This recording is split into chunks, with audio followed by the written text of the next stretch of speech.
Welcome friends. आज हम देखने वाले हैं मैथ पॉइंट्स क्लास 10th के बोर्ड के क्वेश्चन पेपर में सीबीएसई के 5 मार्क्स के मैथ पॉइंट्स आते हैं। जैसे 2 मार्क्स हिस्ट्री में से होते हैं और 3 मार्क्स ज्योग्राफी में से होते हैं।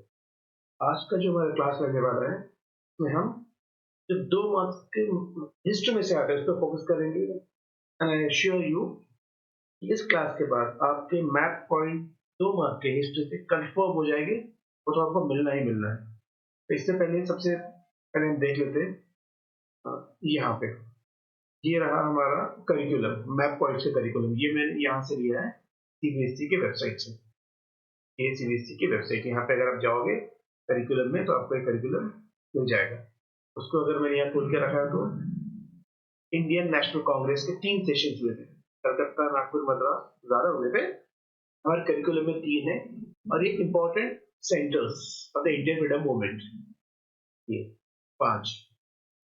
ठीक, तो इस पे भी हमको देखना है, इनके लोकेशन के बारे में देखना है। क्वेश्चन कैसे आते हैं, कुछ इस तरीके से आते हैं। क्वेश्चन नंबर 37 आएगा, एग्जाम्पल पेपर है सीबीएसई का इशू किया हुआ इस हिसाब का। क्वेश्चन नंबर 31A ज्योग्राफी में, हिस्ट्री में से आएगा।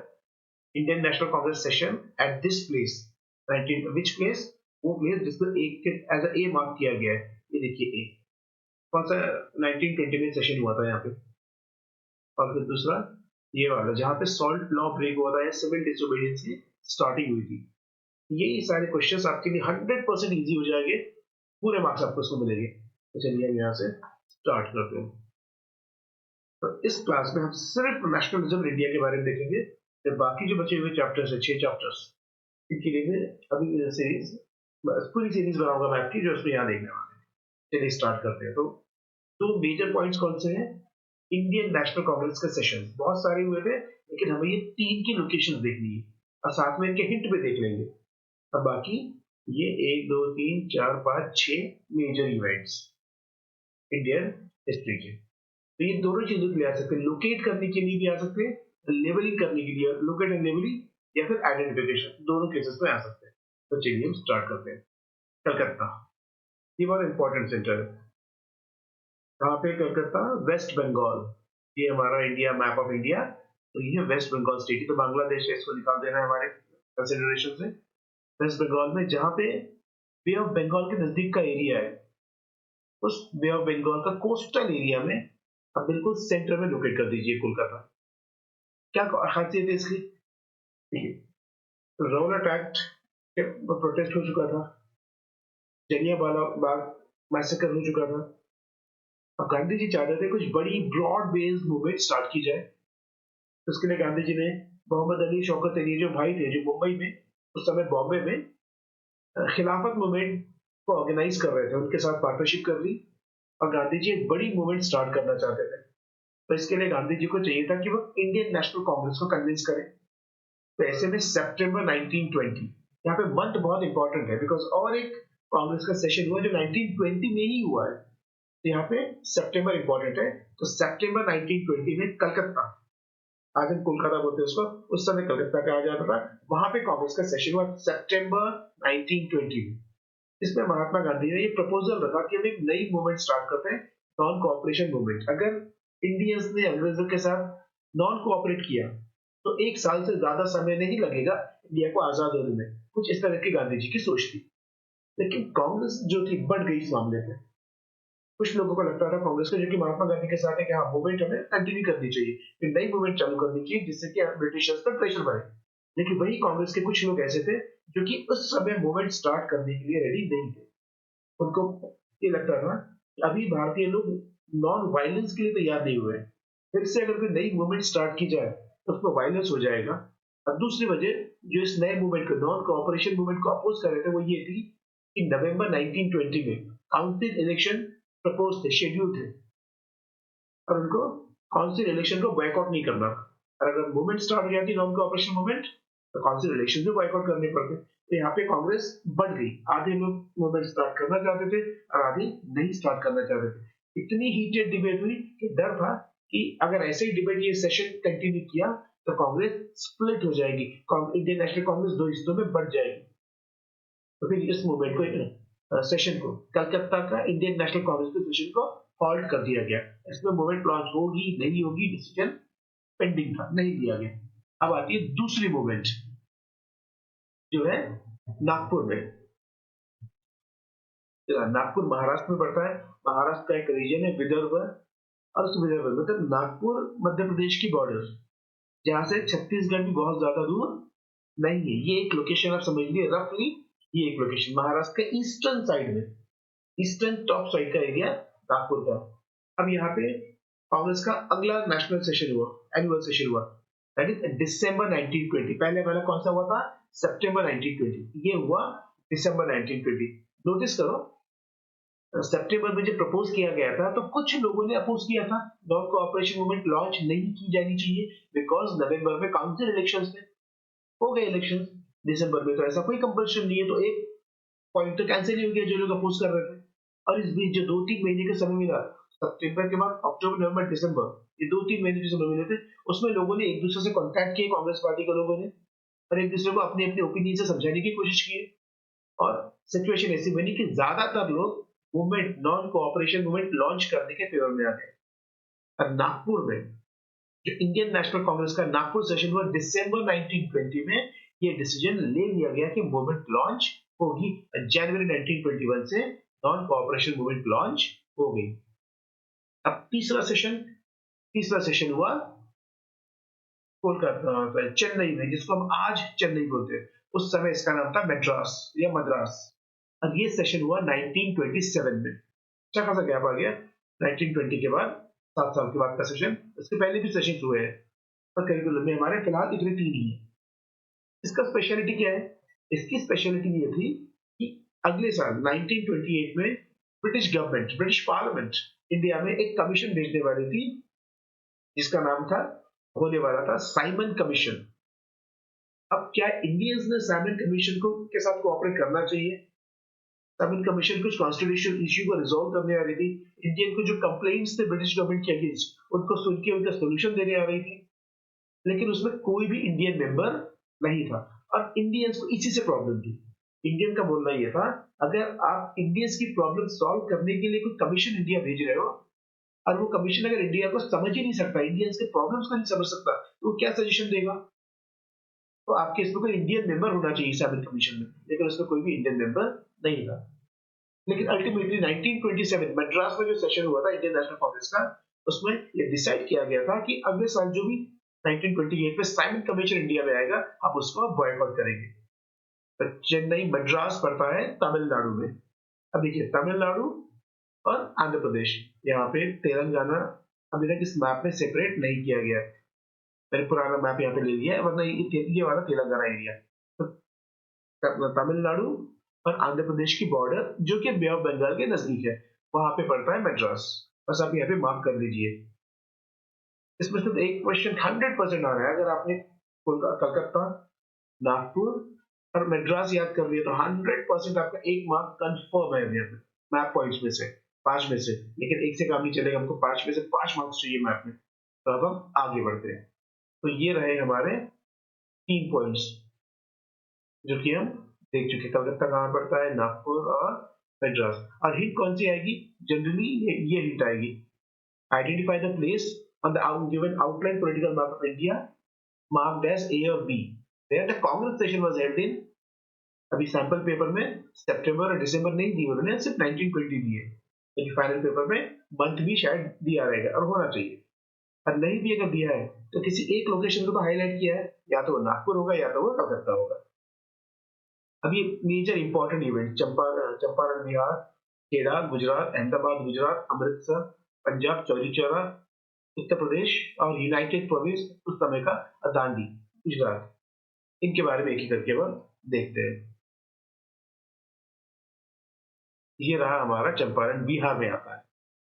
यहाँ पे क्या हुआ था, गांधी जी जब साउथ अफ्रीका से इंडिया आए थे तो उन्होंने अपना सबसे पहला सत्याग्रह यही किया था। यहाँ पे क्या प्रॉब्लम थी? यहाँ पे प्रॉब्लम ये थी चंपारण में, अंग्रेजों ने जबरदस्ती की थी इंडियन किसानों के साथ, इंडियन कल्टीवेटर्स के साथ, कि आप आपके जमीन के कुछ हिस्से पे इंडिगो, एक फसल होती है, इंडिगो की फसल उगाओगे। और इंडिगो फसल से क्या फायदा होता है? उसमें से नीला कलर, ब्लू मिलता है, नीला नील जो कपड़े में डालते हैं, और इंग्लैंड में उसकी डिमांड थी। लेकिन क्या हुआ था, जर्मनी में एक आर्टिफिशियल इंडिगो बन गया था, केमिकल से इंडिगो बना लिया था जर्मन लोगों ने, जो काफी सस्ता पड़ता था।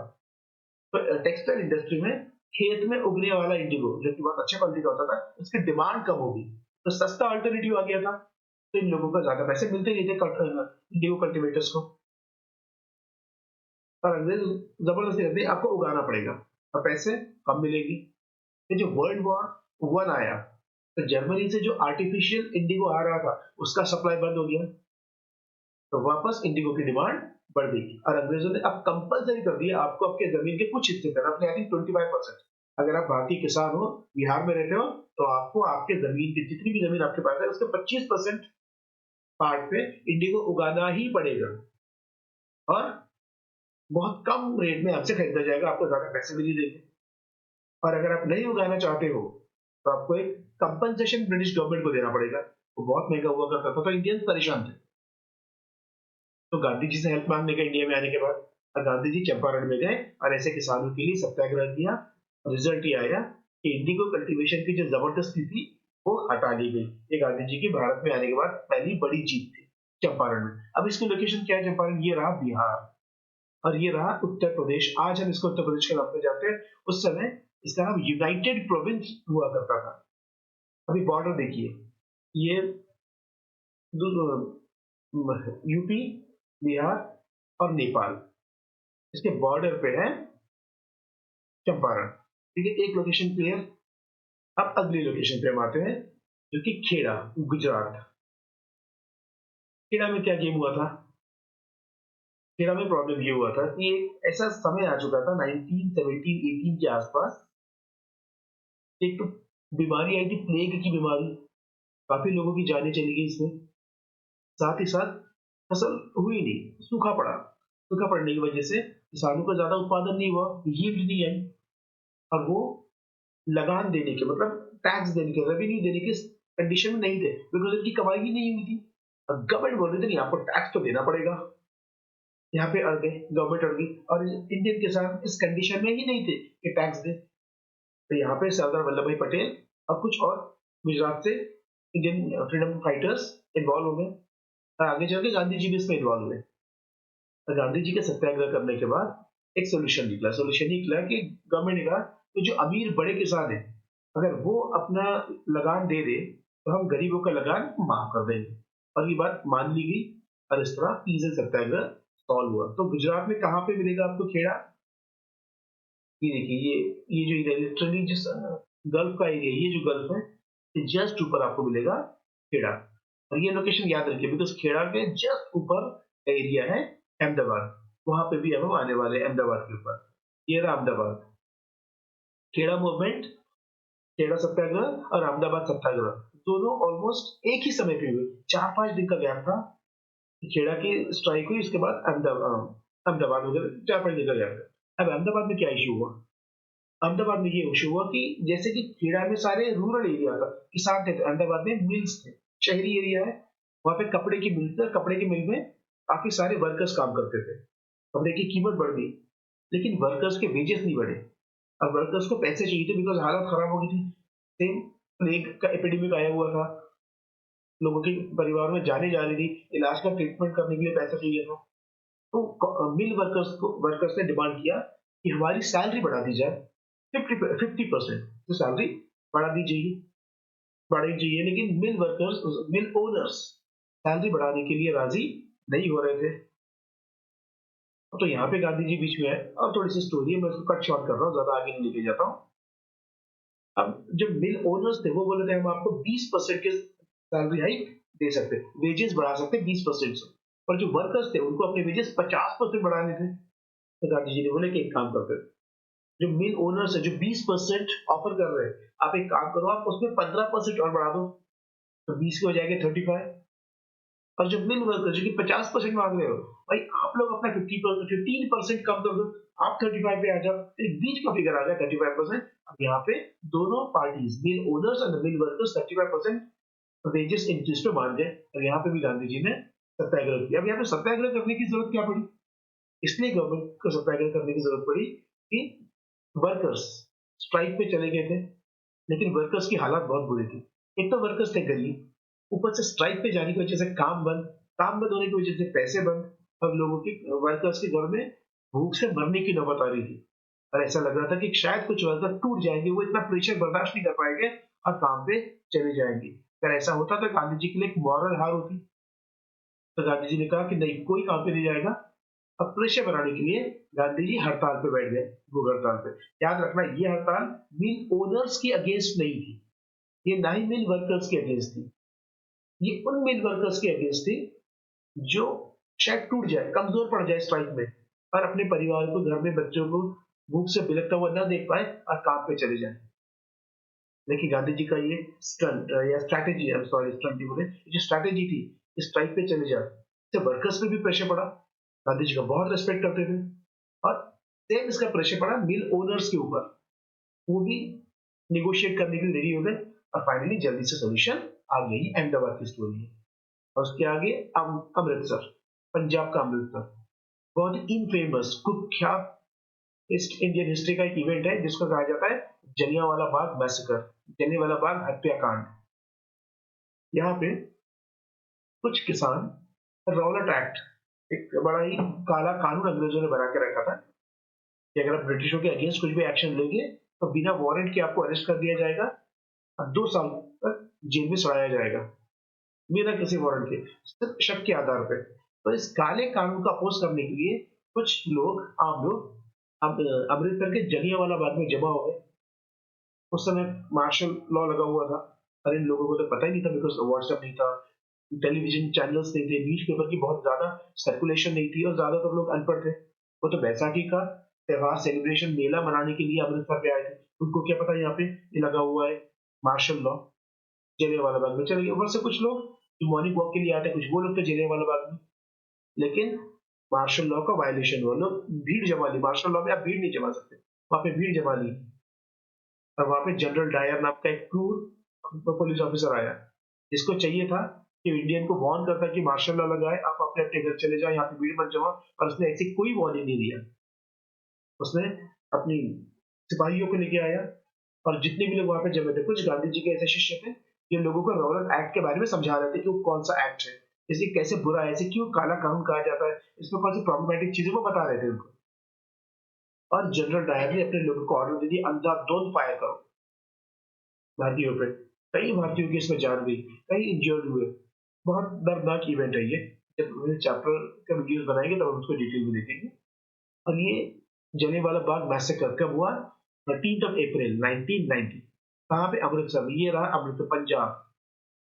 इसके जस्ट ऊपर है जम्मू एंड कश्मीर, और उसके वेस्ट में है पाकिस्तान। तो पाकिस्तान बॉर्डर पे, पंजाब के अंदर, पंजाब की जो बॉर्डर पाकिस्तान से मैच करती है, उसके सेंटर में आप लोकेट कर लीजिए ये अमृतसर। ठीक है, 4 पॉइंट देख लें। चंपारण, जहाँ पे इंडिगो रिवोल्ट हुआ था।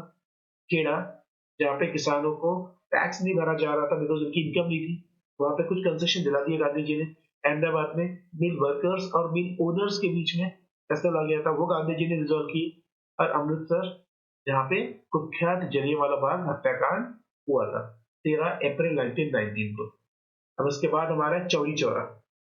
ये चौरी चौरा पड़ता है उत्तर प्रदेश में, उस समय के यूनाइटेड प्रदेश में। बिल्कुल नहीं, बस समझ लो चंपारण में है तो आप बस से या बाइक से चौरी चौरा जा सकते हो। बस एक यूपी और बिहार की बॉर्डर आपको क्रॉस करनी पड़ेगी।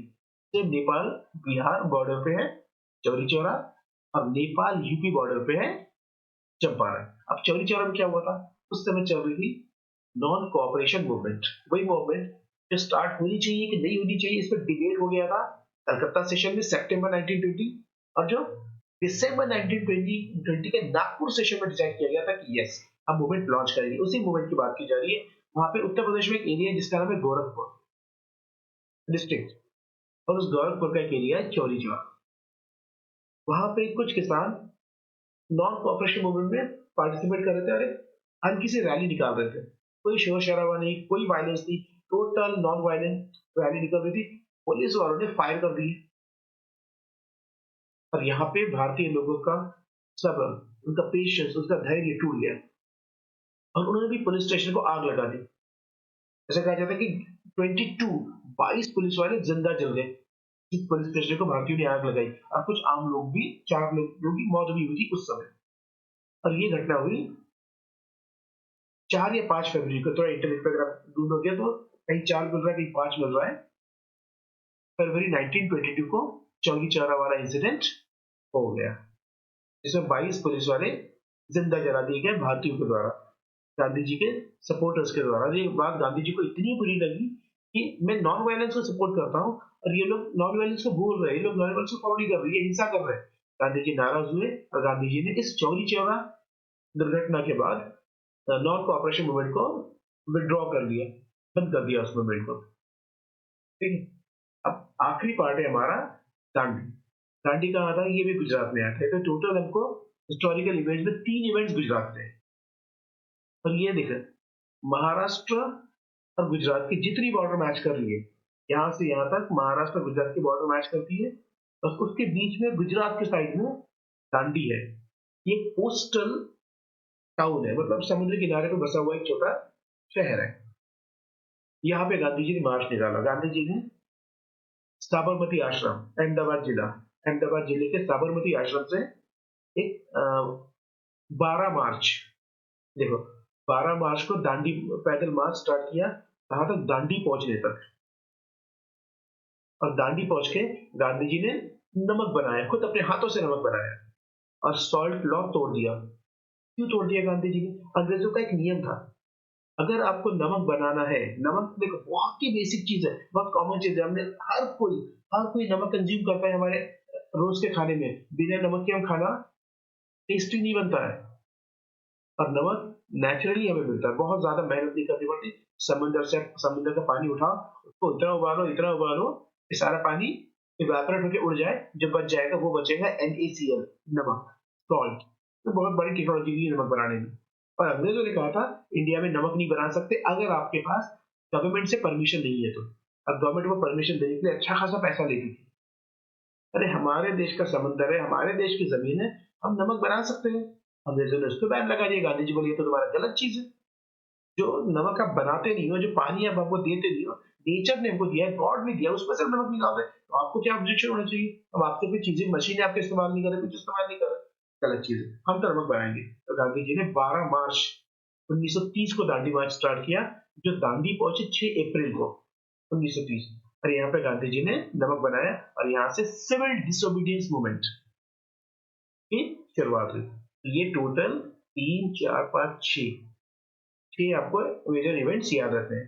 अगर आपको ये सारे 6 की 6 चीजें याद हो गई तो यकीन मानिए 5 मार्क के मैथ क्वेश्चन में से आपके 2 मार्क गारंटीड हो चुके हैं। हम इसको यही करेंगे, खत्म करेंगे इस वीडियो को। अब बाकी वीडियोस आपको इसी प्लेलिस्ट में देखने को मिल जाएंगे, जिसमें ज्योग्राफी के चैप्टर्स से जो जो मैप पॉइंट्स आने वाले हैं मैं आपको बताऊंगा और उनकी लोकेशन भी बताऊंगा। Okay, till then keep learning, goodbye, take care, God bless you all.